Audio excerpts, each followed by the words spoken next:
and welcome to yet another episode of Parliament with PC. During the first full week of August 2026, the Parliament passed several bills amid a complete breakdown in communication between the government and the opposition. I'll take you through what happened last week. The opposition's protests were driven by the demand that they have been making from day one, that the Home Minister should come and address the police action against student protesters at Jantar Mantar and also on the Ram Mandir donation theft. However, the government isn't ceding space, which has led to a logjam. Amidst the din, there were some bills that were passed in the parliament. The very first was the Supreme Court Number of Judges Amendment Bill 2026. As per the government, their stated purpose is that it will raise the Supreme Court strength from 34 to 38 judges, including the Chief Justice of India, so that it can address the 93,000 cases backlog. Will that address the backlog? Time will tell. The opposition said that while the question about whether it will be able to resolve those cases or no stands untested, they also spoke about the lack of diversity in the Supreme Court. They highlighted the failure to appoint more women, OBC, SC, ST representation, religious minorities, and LGBTQ plus individuals to the judiciary. They also spoke about how the government, instead of bringing it to the parliament, originally passed this as an ordinance in the month of May. It should have. The procedure says that any bill that is to be passed, it should come as a parliament. Ordinance is used only in the case of urgency. However, this is how the bills are being passed. The second is the Taxation and Other Laws Amendment Bill 2026. Again, the stated purpose of the government aims to attract foreign investment by exempting certain entities from income tax and simplifying rules for foreign fund managers. That's a stated purpose. But however, in terms of the contention that we are seeing even on social media, is about the digital payment impact. Concerns are raised that removing the zero MDR provision could lead to charges on UPI transactions, potentially hurting small merchants and low-income users. Should UPI MDR be introduced is something which is out there being discussed. Uneven competition. Critics argued that targeted tax incentives for foreign companies might place domestic MSMEs at a competitive disadvantage. They also speak about long-term tax exemptions for foreign entities can significantly reduce the government revenue. These were the points of concerns raised. The third bill that was passed in the parliament was MSME Development Amendment Bill 2026. Again, the stated purpose, it mandates central public sector enterprises to settle procurement invoices via the TREDS system and sets strict timelines for dispute resolution. Sounds good enough. But opposition has a contention to this.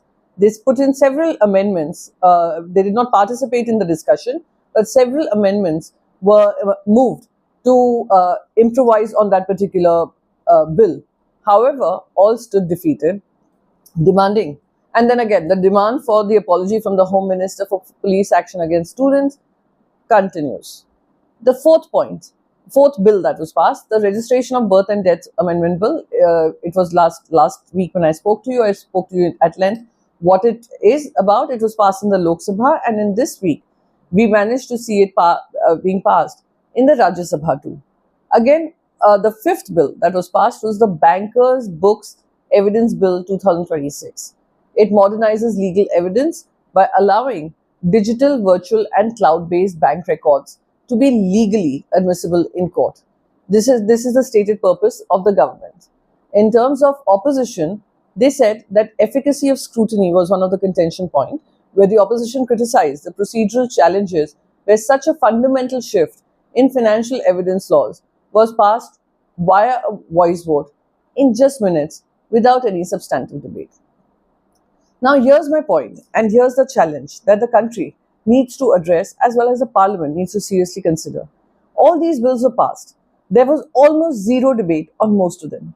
If you look at the discussion times on all the bills that I mentioned to you, the Supreme Court Judges Bill passed in just 4 minutes in the Lok Sabha. The MSME Bill discussion lasted only 3 minutes in the Lok Sabha, though it got a bit more time, 1 hour 19 minutes, in the Rajya Sabha. The third bill, the Taxation Bill, again passed in merely 3 minutes in the Lok Sabha.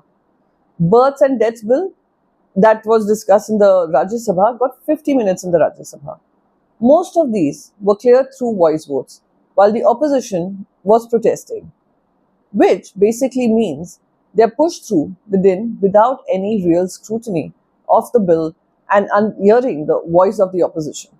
The opposition has been relentless, staging protests inside the parliament premises as well. Again, what are the main trigger points? Why is this logjam happening? They say the absent leaders, which is the Prime Minister and the Home Minister, and the chanting is Sadan Mein Aao, Pradhan Mantri Sadan Mein Aao, Grah Mantri Sadan Mein Aao. Because they both, while fundamentally they have been in the parliament, they haven't come to the both the chambers, either the Lok Sabha or the Rajya Sabha. And I've already mentioned how the protest, the students' protest, led to violence on the streets of Delhi, is what they're asking for, demanding statements. Where specifically leaders like Mallikarjun Kharge and KC Venugopal have asked for a statement from the Home Minister regarding the police action. But we still do not have either of them coming into the parliament, and we still do not know who asked and gave permission to the administration to seek police action on the streets. The opposition has labelled the government's action as a mockery of democracy, arguing that bills are being bulldozed while their demands are totally being sidelined or not even heard. And again, it's become a very tense atmosphere, and the entire monsoon session has seen constant disruption. And now, with the session continuing until August 13th, it doesn't look like the deadlock is breaking anytime soon. The FCRA bill, which was to be introduced today, Monday, there was speculation, also has not been introduced in the parliament. So, what do you think is going to happen? Are we going to see the most contentious FCRA bill, rather the most discussed FCRA bill, as well as the delimitation and women's reservation bill in this session? Quite unlikely, but we still have a few days to go, a few more days in the parliament, and only if the logjam ends and either one of them come to the parliament would we see any real discussion and any real conversation. Until then, keep watching Parliament with PC. Do not forget to subscribe, like, and press the bell icon to get all alerts on what's coming up next and what I have been putting up on my YouTube channel. Thank you so much for watching.